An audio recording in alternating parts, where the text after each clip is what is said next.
Alright guys, so hopefully you've watched part 1 and 2 of this jQuery crash course. In this video we're going to get into DOM manipulation. Okay, we're going to do some stuff that we've already done, just a little bit, and then we're going to learn about some other methods that can help us manipulate the document object model. So let's start in the container here that we have. We're going to create a button. So we'll say button and we'll give it an ID of btn1. Say button 1.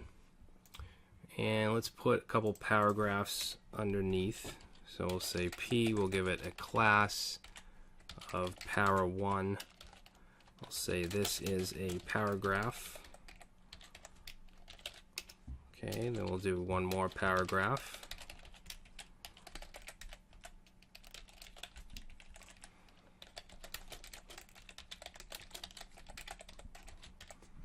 Okay, so we have a button, we have two paragraphs, and then I'm just going to put a div as well. So we'll say div, we'll give it an ID of my div. Whoops. Alright, now let's go down to our script. In the first method we're going to go over CSS. Now we've used this already quite a bit, but I just want to make sure we do cover it here. So we'll say we'll take that paragraph with the class of para1 call .css, and let's say color we'll set to red. Alright, let's reload, and you can see we get our elements and the paragraph is red. Alright, now if we want to add multiple CSS properties here, I'm just going to copy that. What we need to do is throw in an object. So we'll wrap that with curly braces, and it's an object, so we want to put a colon there, and we can get rid of these quotes here. And then let's say we want to add a background as well, so we'll put a comma there, and then we'll say background, and we'll set that to hexadecimal value for gray. So now if we reload, you can see that it now has those two styles. Alright, now we can also add and remove classes. So what I'm going to do is go up here and create a class. We'll say dot my class, not that, and we'll say color, we'll say color blue, and background we'll say black. Okay, and now what we'll do is just take the second paragraph, so p.para2, and say dot add class, and then just pass in the class name. In this case it's my class. So let's save that and reload, and now you'll see that it now has the class my class, and we can look at it, we can examine it here, and you'll see that it was in fact put in. Now at the same time we also have remove class, so if we want to remove it, we'll just go like that, and then if we reload, the class is now removed.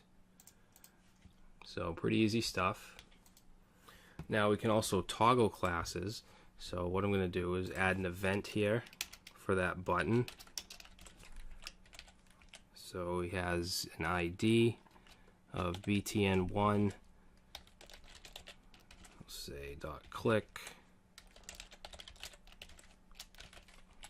and what we'll do is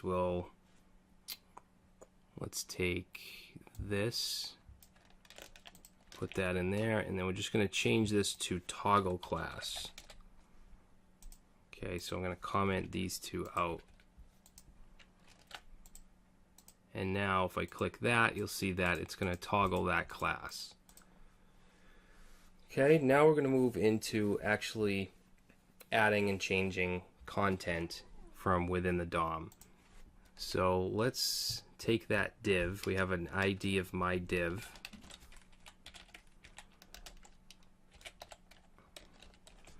Okay, and then we're going to say we'll do dot text,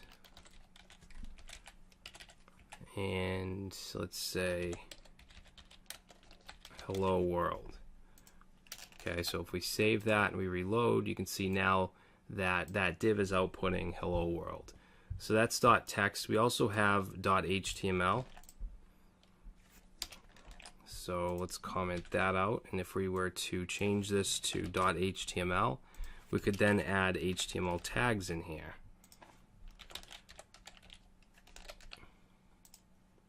Okay, so now we have an H3 that says hello world. Now at the same time we can set these, we can also get the values. So for instance, let's say alert, and we want to alert my div, whoops, my div dot text.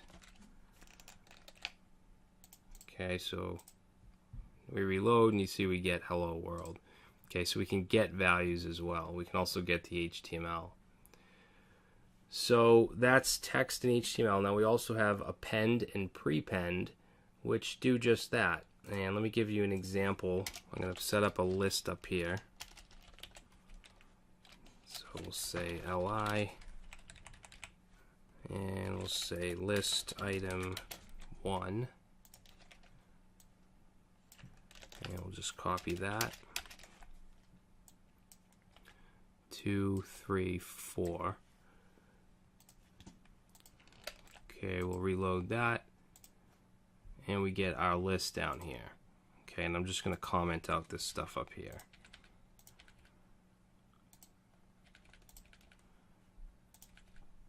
Okay, so what we want to do here is we're going to take that UL, and we're going to say append,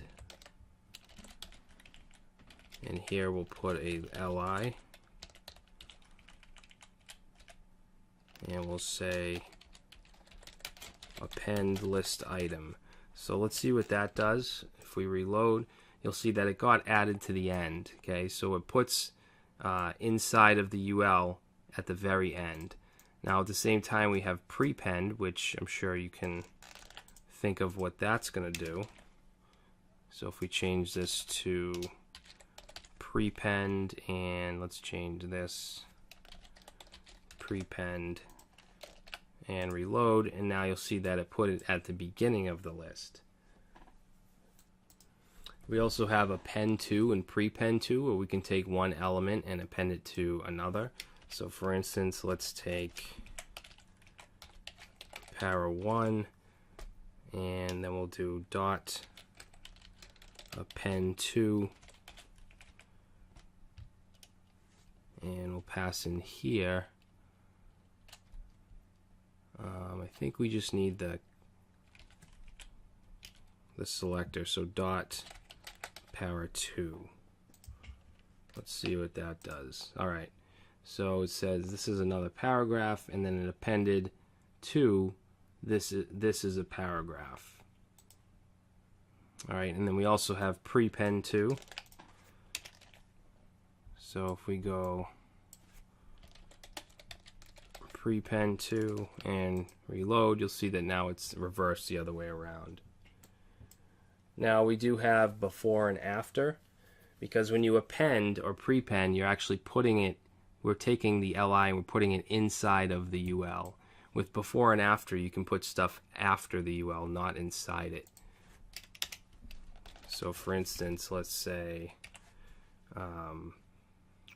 actually we'll use the UL example.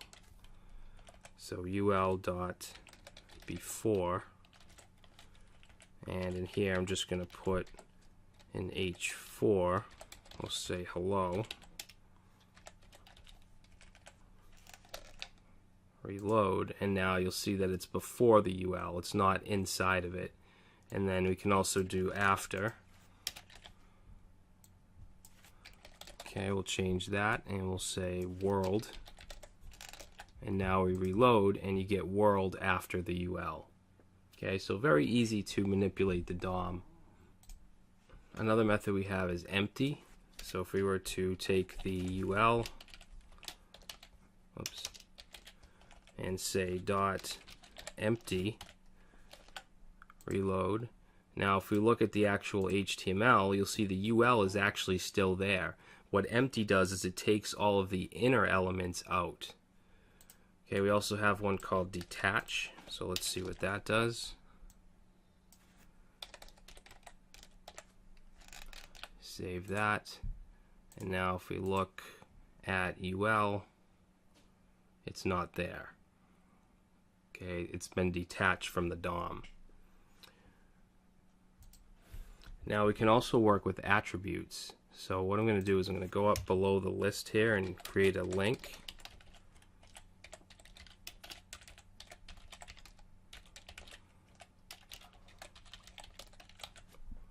Okay, so we'll create a link, and let's go down here, and we'll take that A tag and we'll say dot attr, ATTR, and let's say we want to add a target attribute because we want it to open up in a new window. So we'll say attr, and then we'll pass in target, which is the attribute, and then we'll pass in the value, which we want underscore blank. So now if we reload, click Google, it's going to open another window, and you can see if we look at it, it has a target blank. Okay, so we did that from jQuery. Now we can also use attr to get the attribute. So for instance, if we want to alert, we could say a dot attr and then pass in whatever the attribute we want. So in this case, href. So now we reload and we get google.com. We can also remove attributes. So we know that we do have this target attribute. Now let's remove it down here. So this will be dot remove attr, and we'll say target. Okay, I think that's right. So let's save it, reload, and now if I click, it's in the same window because the target attribute is now gone. Alright, so let's comment this stuff out. Actually, I'll just do one big comment.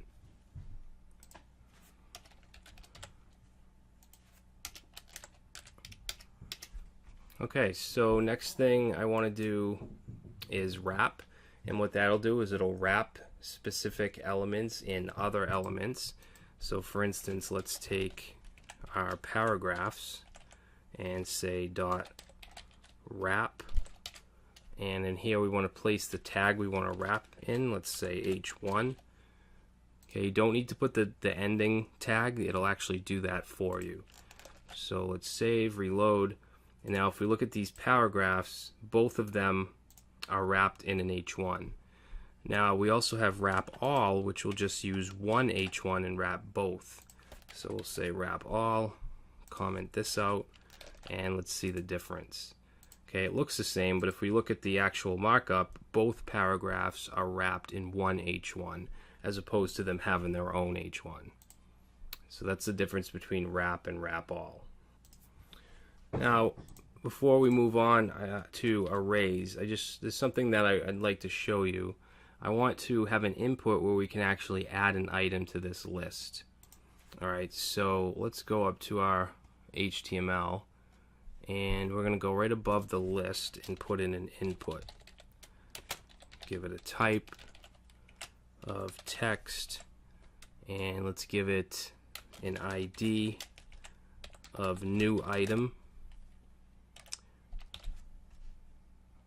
And we'll go down here, and we're going to use the key up event here, because the idea is I want to be able to click enter or hit enter and then have that be appended to the list. Alright, so we need to use key up, and we need to do we need to check the key code because each key has its own code. So let's do new item, which is the input, and then we're going to do dot key up. Okay, key up, and we're going to pass in a function and pass in our e right there, and then we're going to say var code and set that to e.which. That'll get the key code, and enter is actually the code of 13. So if we say if code is equal to 13, and we want to prevent the default value, the default behavior, prevent default, and then let's append. I'm going to say ul dot append, and we want to append the list item, and in here we'll go ahead and concatenate e dot target dot value.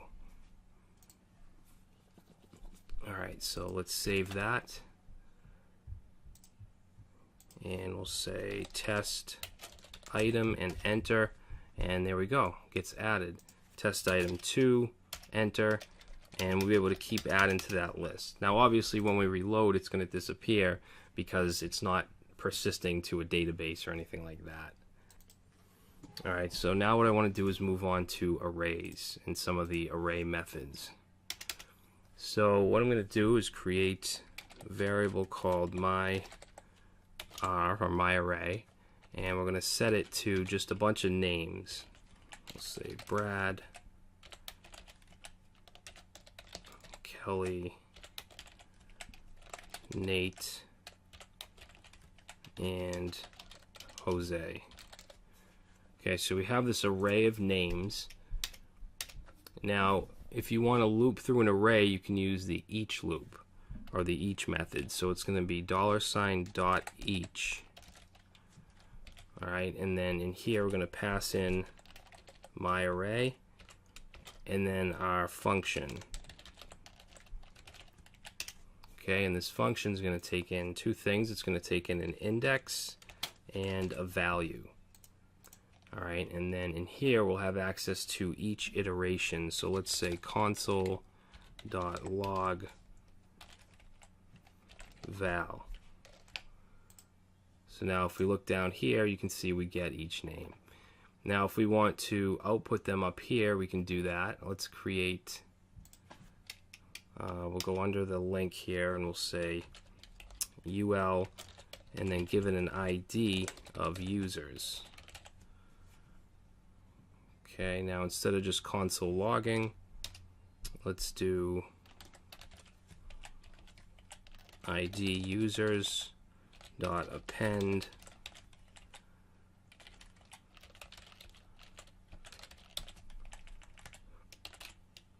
okay, and then we'll just say users, or not users, val. Okay, we'll reload. And let's see, $sign is not defined.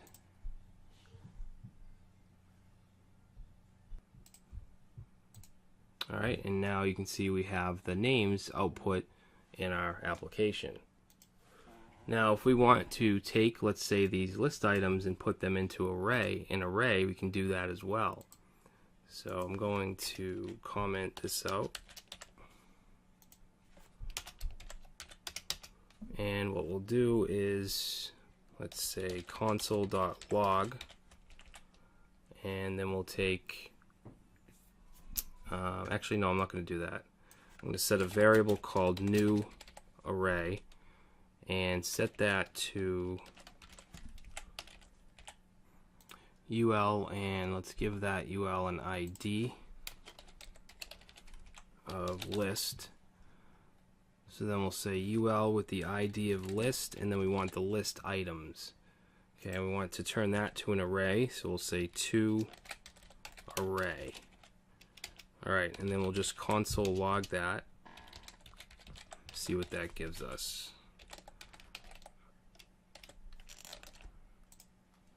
Okay, now you can see we have an array, and each one has the list item along with all of its information. Okay, so for instance, if we want the inner HTML. Let's do an each loop, which I'll just copy from right here. And we'll pass in new array. We'll loop through it. Get rid of that. Let's say console.log val dot inner HTML. And yeah, you can see we're getting all the list items. And if we wanted to somehow edit that content somehow and then reapply it to the list, we could do that, but I'm not going to get that far into it. Alright, so that's basic DOM manipulation. Okay, so just adding stuff to our document object model, removing it, updating it, things like that.